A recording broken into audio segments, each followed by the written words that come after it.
dragi prijatelji Slovenije, Slovencov, slovenskega ozemlja. Eden od novinarjev me je vprašal, če mi ni mesto tam čez. Jaz mislim, da mi je tokrat in ob tej minuti in temu trenutku mesto tu med vami.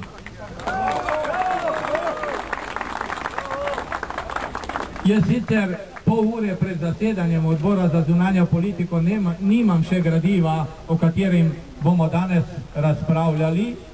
Pričakujem pa, da to gradivo ne bo pomenilo kapitulacijo naših izhodišč pred sosednjo nam državo Republiko Hrvaško. Mislim, da kakršnakoli izhodišča bo sprejel odbor za zunanjo politiko, ne nazadnje potem tudi državni zbor, ne smejo biti taka, ki bi tisto, kar je nesporno slovensko, se o temu lahko še v prihodnje pogajali.